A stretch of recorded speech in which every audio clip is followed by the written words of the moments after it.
BRS Congress ఇద్దరి మధ్య దోస్తానా, వాళ్ళిద్దరు కలిసి ఈ డ్రామాలు ఆడుతున్నారు. కాబట్టి దీని మీద నమ్మకం లేదు. అందుకే సిబిఐ విచారణ జరపాలని చెప్పి మేము డిమాండ్ చేస్తున్నాం. తెలంగాణ రాష్ట్రంలో అందరికంటే ఎక్కువ అత్యధికంగా నా ఫోన్ కాల్సే ట్యాప్ చేయబడ్డాయి. అసలు మొట్టమొదటి ఫోన్ ట్యాపింగ్ విషయంలో ఫోన్ ట్యాపింగ్ బయటపెట్టింది కూడా నేనే. అందరి నా ఫోన్లు, మా కుటుంబ సభ్యుల ఫోన్లు, మా సిబ్బంది ఫోన్లు, మా ఇంట్లో పనిచేసే వర్కర్ల ఫోన్లు, మా పార్టీ నాయకుల ఫోన్లు, మా పార్టీ కార్యకర్తల ఫోన్లు కూడా ఇలా కేసీఆర్ గారి ప్రభుత్వం ఇలా అన్నీ కూడా ఫోన్ ట్యాప్ చేయబడ్డాయి. కాబట్టి ఈ విషయంలో ఇప్పటి కూడా ఈ కాంగ్రెస్ పార్టీ ప్రభుత్వం మీద నమ్మకం లేదు, సిట్ మీద నమ్మకం లేదు.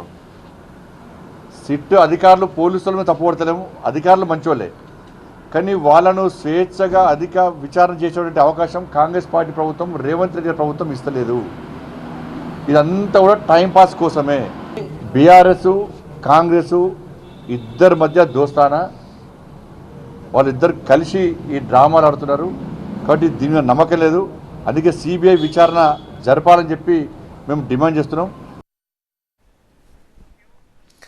అది బండి సంజయ్ సిట్ విచారణకు వెళ్ళబోతూ తన నివాసం నుంచి బయలుదేరుతూ మీడియా ముందు చేసిన వ్యాఖ్యలు.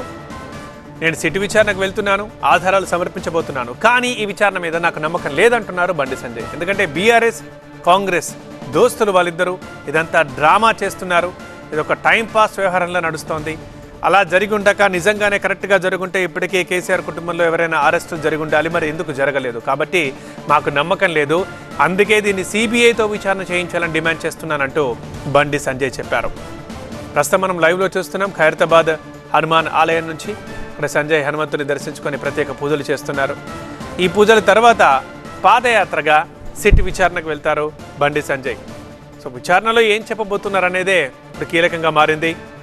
ఇప్పటిదాకా ఆరోపణలు ఉన్నవారి విచారణలు జరిగాయి. నా ఫోన్ కూడా ట్యాప్ అయిందని చెప్పిన నాయకులతో కూడా విచారణ జరిగింది. ఇప్పుడు బండి సంజయ్ వంతు. ఈయన ముందు నుంచి చెబుతూనే ఉన్నారు, బీజేపీ అధ్యక్షునిగా ఉన్న టైంలోనే నా ఫోన్ ట్యాప్ అయింది, నా ఫోన్ ట్యాప్ చేస్తున్నారు అని చెప్పేసి ఇంతకుముందే మాట్లాడారు. అసలు ఈ ఫోన్ ట్యాపింగ్ వ్యవహారాన్ని అసలు నేను బయట పెట్టాను, నేనే ముందు మాట్లాడాలని చెప్తున్నారు.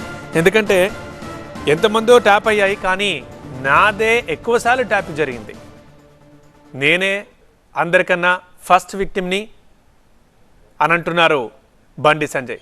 దానికి సంబంధించి ఎలాంటి ఆధారాలు సంజయ్ చూపించబోతున్నారు, ఎక్కడ ట్యాప్ అయింది, ఎన్నిసార్లు ట్యాప్ చేశారు, దాని ఫలితం, దాని ప్రభావం బండి సంజయ్ మీద ఎలా పడింది, సో సిట్ అధికారులకు ఈ విషయానికి సంబంధించి ఏం చెప్పబోతున్నారు అనేదే ఇప్పుడు ఇంట్రెస్టింగ్.